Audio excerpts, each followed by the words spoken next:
ಸಮಾಜ ಉದ್ಧಾರ ಮಾಡೋಕ್ಕೆ ಹೋಗಂಥ ಸ್ವಾಮಿ ಇವತ್ತು ತಲೆ ಹಿಡ್ಕ ಕೆಲಸ ಮಾಡ್ತಾ ಇದ್ದಾನಲ್ಲ. ಒಬ್ಬ ಮಹಿಳೆ ಮಾನಭಂಗ ಆದರೂ ಅವ್ನಿಗೆ ಲೆಕ್ಕ ಇಲ್ಲ. ಅವ್ರ ಸಮಾಜದ ಒಬ್ಬ ನಾಯಕನ ಉಳಿಸ್ಕೊಳಕ್ಕೆ ನೋಡ್ತಾನಲ್ಲ, ಈ ಒಬ್ಬ ಸ್ವಾಮಿನ ಇವನು ಚಪ್ಪಲಿ ತೊಗೊಂಡು ಹೊರಗೆ ಕಳ್ಸ್ರಿ ಇವನ್ನ. ನೋಡಿದೀವಲ್ಲ ಅಲ್ಲ ಆ ಸ್ವಾಮಿ ಮೊದಲು ನಿಮ್ಗೇನಾದರೂ ನೋಡಿದ್ದೀವಿ. ಇವನಿಗೆ ಒಬ್ಬ ಹೆಣ್ಣಿನ ಮಾನಕ್ಕಿನ ಅವನ ಸಮಾಜ ಒಂದು ನಾಯಕನ ಮರ್ವಾದಿ ಮುಖ್ಯ ಆಗಿದ್ದಲ್ಲ. ಇಂಥರಿಂದ ನಮ್ಮ ದೇಶ ಉದ್ಧಾರ ಆಗುತ್ತಾ? ಇಂಥರಿಂದನೇ ಹಾಳಾಗಿರೋದು. ಇಂಥರ ಮೊದಲು ಹೊಡೆದು ಚಪ್ಪಲಿ ಹೊಡೆದು ಅಟ್ರಿ ಆ ಕಡೆ. ನೀವು ಇಷ್ಟೇ ನೋಡಿರೋದು, ಇನ್ನೂ ಬಹಳ ಇದೆ. ಅರ್ಧ ಗಂಟೆ ಹೊತ್ತು ಮಾತನಾಡಿದ್ದಾರೆ ಅವ್ರು, ಸುಮಾರು ಅರ್ಧ ಗಂಟೆ. ಇನ್ನೇನಾಯಿತು ಈ ಚರ್ಚೆ ಆಯ್ತಲ್ಲ, ಮೊದಲಿಗೆ ಹಿಂಗೆ ಸರ್ ನಾವು ಅದೇ ಒಂಚೂರು ಮಾತಾಡೋಣ ಅಂತ ಬಂದ್ವಿ, ಕಿವಿಗೆ ಬಿತ್ತು ಅದಕ್ಕೆ ಬಂದ್ವಿ ಅಂತಂದ್ರಲ್ಲ, ಅದರ ಮುಂದುವರಿದ ಭಾಗ ಏನು, ಅದಾದಮೇಲೆ ಇವ್ರು ಏನು ಮಾತನಾಡ್ತಾರೆ ಕೇಳಿಸ್ಕೊಳ್ಳಿ. ಫಸ್ಟ್ ಬುದ್ಧಿ ಹೇಳಿ. ನಾವೊಂದು ಇದನ್ನು ಕಾರ್ಯಕ್ರಮವನ್ನು ಮಾಡೋಣ ಅಂತ ಅಂದ್ಕೊಂಡಿದ್ದೀನಿ ಸರ್. ಹೌದಾ? ಅಂದರೆ ಲೋಕ ಕಲ್ಯಾಣಕ್ಕಾಗಿ ಒಂದು ಗಿರಿಜಾ ಕಲ್ಯಾಣ ಮಾಡಬೇಕು, ರುದ್ರ ಮಹಾಯಾಗ ಮಾಡಬೇಕಂತ ಒಂದು ಪ್ಲಾನ್ ಮಾಡ್ಕೊಂಡಿದ್ದೀನಿ.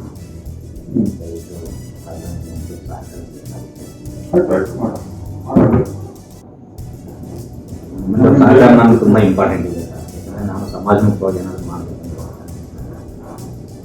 ಇದನ್ನು ಇದನ್ನು ಏನಾದರೂ ನಿಮ್ಮ ಗಮನಕ್ಕೆ ಬಿಡ್ತೀನಿ ಸರ್. ನಿಮ್ಗೆ ಆಯ್ಕೆ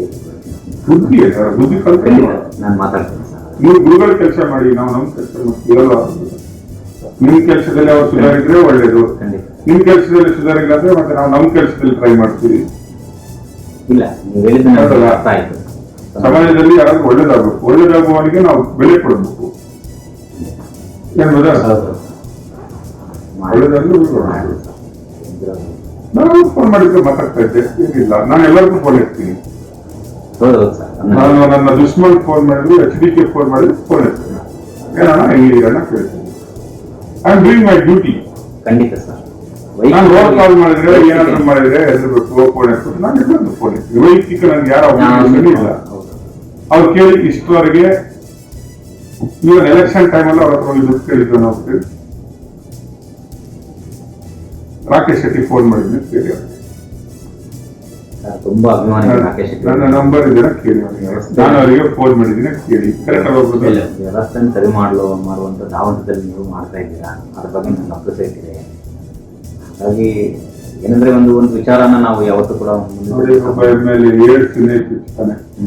ನೋಡ್ರಿ, ಅದು ತುಂಬಾ ಸಮಾಜಘಾತಕವಾದ ವಿಚಾರ ಸರ್. ಅದನ್ನು ಅರಿಸ್ಕೊಳ್ಳೋದು ತುಂಬಾ ಕಷ್ಟ ಆಯ್ತು. ನಾನು ನಿಜವಾಗ್ಲೂ ಅಮೃತ ಇಟ್ಕೊಂಡು ಹೇಳ್ತಾ ಇದ್ದೀನಿ, ಆ ವಿಚಾರ ಕೇಳಿ ನನಗೆ ತುಂಬಾ ನೋವು. ಏನ್ ಮಾತಾಡ್ತಾರೆ, ಕುಡಿದು ಬಿಟ್ಟು ಮರ್ಡರ್ಗಳ ಬಗ್ಗೆ ಮಾತಾಡ್ತಾರೆ.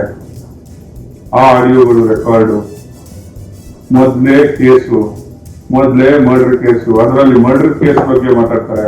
ಅವರ ಹಿಂಗೆ ಎತ್ತಿದೆ, ಹಂಗೆ ಎತ್ತಿದೆ, ಇವರ ಹಿಂಗೆ ಜನಪ್ರತಿನಿಧಿಗಳಾಗಿ ಎಷ್ಟು ದೊಡ್ಡ ಮಾತಾಡೋರು ಗೊತ್ತಾ ಮರ್ಡರ್ ಕೇಸ್ ಬಗ್ಗೆ. ನಾನು ಹಿಂಗೆ ಎತ್ತಿಸಿದೆ, ಅವನನ್ನು ಹಂಗೆ ಎತ್ತಿಸಿದೆ.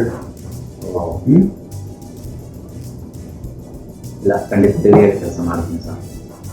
ನಾಲ್ಗೆ ತಗೊಳ್ಳಲ್ಲ, ಕುಡಿದ್ಬಿಟ್ಟು ಅದರಲ್ಲೆಲ್ಲ ಮಾತಾಡ್ತಾರೆ. ಯಾರ ಹತ್ರ ಮಾತಾಡ್ತೀವಿ, ಎಲ್ಲಿ ಮಾತಾಡ್ತಾ ಇದ್ವಿ, ಏನಕ್ಕೆ ಮಾತಾಡ್ತಾ ಇದ್ವಿ, ಏನ್ಬೋದ? ಯಾರ ಹತ್ರ ಮಾತಾಡ್ಬೇಕು, ಏನ್ ಮಾತಾಡ್ಬೇಕು, ಅಷ್ಟು ವ್ಯವಧಾನ ಇಲ್ಲ ಅಂದ್ರೆ ಮನುಷ್ಯನಿಗೆ ಅವನು ಜನಪ್ರತಿನಿಧಿ ಆಗಲಿಕ್ಕೆ ನಾಳೆ ನನ್ನ ಲೆಕ್ಕದಲ್ಲಿ. ಇವತ್ತು ಕುಲಕರ್ಣಿ ಅವ್ರದ್ದು ಫಾರ್ಮ್ ದೊಡ್ಡದಿದೆಯಲ್ಲ, ಎಷ್ಟಿದೆ? 2,000 ಮಗಳು ನೋಡ್ಕೊತಾ ಇದ್ದಾರೆ. ಹೌದಾ? ಅವ್ರು ಯಾವ ಪ್ಯಾಕೇಜ್ ಏನು ಹಾಲು ಇಲ್ಲಿ ಕಳಿಸ್ತಾರೆ, ಅವರು ಕೇಂದ್ರ ಕಳಿಸ್ತಾರೆ, ಅವ್ರದ್ದು ಪೇಡಾಗಿಲ್ಲ.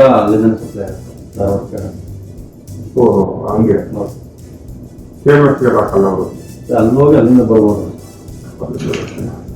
ಅವ್ರದ್ದು ಟ್ರೈನ್ ಮಾಡಿಲ್ವ? ಇಲ್ಲ, ಅವ್ರು ಮಾಡಿಲ್ಲ. ಯಾರು ನಂಗೆ ಹೇಳಿದ್ದು ಬರೀ ತುಂಬಾ ಚೆನ್ನಾಗಿದೆ. ಮಹಾರಾಷ್ಟ್ರದವ್ರು ಯಾರು ಮಾತಾಡೋರು, ಅಲ್ಲಿ ಬಾಂಬೆಯಲ್ಲಿ ಬುಲೆಟ್ ಕಂಪನಿ ಫಾರ್ಮ್ ಹೋಗಿದ್ದೆ.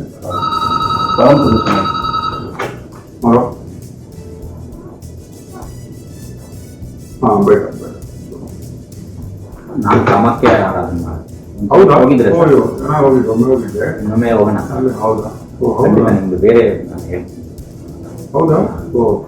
ನಾನು ಮೊನ್ನೆ ಹೋಗುವಂತೆ ನಾನು ಅಲ್ಲೊಬ್ರು ಗುರು ಇದ್ದಾರೆ. ನಾನು ವ್ಯವಸ್ಥೆ ಮಾಡ್ತೀನಿ. ಹೌದಾ? 16 ವರ್ಷದಿಂದ ನಾನು ಬರೀ ಮಂತ್ ಅಲ್ಲೇ ಎವ್ರಿ ಮಂತ್ ಅಲ್ಲೇ ಹೌದಾ? ನಾನು ಪರ್ಮನೆಂಟ್ ರೂಟ್ ಇದೆ ಅಲ್ಲಿ. ಓಹೋ, ಓಕೆ. ನಾನು ಹೋದ ವಾರ ಹೋಗ್ಬೇಕಂತ ಇದ್ದೆ. ಪೂಜೆಗಳು ಬೇರೆ ಥರ ಇದೆ. ಹೌದಾ? Powerful time. ಹೌದು ಸರ್, ಮುಂದಿನ ನಮಗೆ ಬೇಕಾದ ಅದು ದಾರಿ ಬೇರೆ ಇದೆ ಸರ್. ಕಾಮನ್ ಆಗಿ ಹೋದವ್ರು ಗೊತ್ತಾಗಲ್ಲ. ನೀವೇನು ಮಾಡ್ತೀರಾ, ಯಾವುದೋ ಒಂದು ರೆಕಮೆಂಡೇಶನ್ ಹೋಗಿ ದರ್ಶನ ಮಾಡ್ಕೊಂಡು ಬಂದ್ಬಿಡ್ತೀರಾ. ಅಲ್ಲ, ಬೇರೆ ವಾಸ್ತವಕ್ಕೆ ಬೇರೆ ಇದೆ. ಯಾಕಂದರೆ ಜಗತ್ತಿನ ಮೂಲ ಅಧಿದಾನ. ಹೌದು. 51 ಶಕ್ತಿಪೀಠಗಳಲ್ಲಿ ಜಗತ್ತಿಗೆ ನಾವು ತಾಯಿಯ ಗರ್ಭದಿಂದ ಎಲ್ಲಿಂದ ಬರ್ತೀವಿ? ಇವನ ಭಾಗದಿಂದ ಬರೋದು. ಅದನ್ನು ಹೇಗೆ ಮಾಡಬೇಕು? ಇವನ ದರ್ಶನ ಪ್ರತಿ ಸಲ ಮಾಡಲಿಕ್ಕಾಗಲ್ಲ. ಇವನ ದರ್ಶನ ಮಾಡೋದು ಒಂದು ಪ್ರಮುಖ ಪುಣ್ಯ. ಹಾಗಾಗಿ ತಾಯಿ ನನಗೆ ಅದು ಕನಸಲ್ಲಿ ಬಂದು ನನಗೆ ಆಕ್ಚುಲಿ ಅಸ್ಸಾಂ ಅನ್ನೋದೇ ಇರಲಿಲ್ಲ ಸರ್ ಮೈಂಡಲ್ಲಿ. ಹೌದು. ಅವಳೇ ನನ್ನನ್ನು ತನಗೆ ಇನ್ನೂ ಎದುರ್ಕೊಂಡು ಹೋಗ್ತಿದ್ದೆ ಸರ್. ನಿಮ್ದಲ್ಲಿ ಮಠ ಎಲ್ಲಿರೋದು ಸರ್? ನೀವು ದೇವನಹಳ್ಳಿಯಿಂದ ಮೇಲೂರು, ವಿಜಯಪುರ ರೋಡಲ್ಲಿ ಮೇಲೂರು ಅಂತ ಬರುತ್ತೆ. ಆಮೇಲೆ ಒಂದು ಸಣ್ಣದಾಗಿ ಶುರು ಮಾಡಿದ್ದೀನಿ ಸರ್. ಹೌದು. ಆಕ್ಚುಲಿ ನಾನು ದಕ್ಷಿಣ ಕಾಮಾಕ್ಷಿ ಮಂದಿರ ಮಾಡಬೇಕಂತ ಒಂದು ದೊಡ್ಡ ಪ್ರಾಜೆಕ್ಟ್ ಇದೆ ನನ್ನ ಹತ್ರ. 150 ಕೋಟಿ ರೂಪಾಯಿ ಸರ್. ನಂದು ಆಕ್ಚುಲಿ ನಾನು ಹುಟ್ಟಿದ್ದು ಕೋಲಾರ. ಸೊ ನಾನು 10th ಇಂದ ಇಲ್ಲಿ. ಹೌದು. ಮೈಸೂರಲ್ಲಿ ಮಹಾರಾಜ ಸಂಸ್ಕೃತ ಕಾಲೇಜಲ್ಲಿ ನಾನು ಸಂಸ್ಕೃತ ಆಗಮ ಅಂದರೆ ಪೂಜೆಗಳೆಲ್ಲ ಇದೆಲ್ಲ ಮಾಡೋದು ಅಲ್ಲಿ ಮಾಡಿದೆ. ಅದು ವಿದ್ವತ್ ಮಾಡ್ಕೊಂಡಿದ್ದೀನಿ. ಭಾರತೀಯ ವಿದ್ಯಾಮಂದಿರದಲ್ಲಿ ಜ್ಯೋತಿಷ PhD.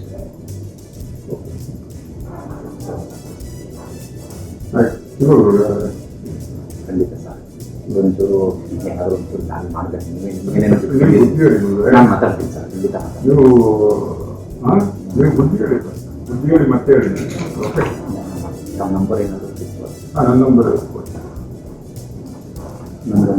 ನಂಬರ್ ಸೇವ್ ಮಾಡ್ಬೋದು. ಯಾಕೆಂದರೆ ಇಲ್ಲಿ ನಂದು ಫಸ್ಟ್ ನಂಬರ್ಗೆ ಮಾಡಿ, ಸೆಕೆಂಡ್ ನಂಬರ್ ಅಲ್ಲ. ಸೆಕೆಂಡ್ ನಂಬರ್ 8123 ಅದಕ್ಕೆ ಹೇಳಿ. ನಿಮ್ಮ ನಂಬರ್ ಹೇಳಿ. 8088 24 7397 97 Dr. S. Kacharya. 8088247397. Dr. S. Kacharya. Y S S. Kacharya. Yogashri Krishnamacharya ಅಂತ ಸ್ವಲ್ಪ ಲಾಭ ಇದೆ, ಅದಕ್ಕೆ ವೈಎಸ್ Kacharya.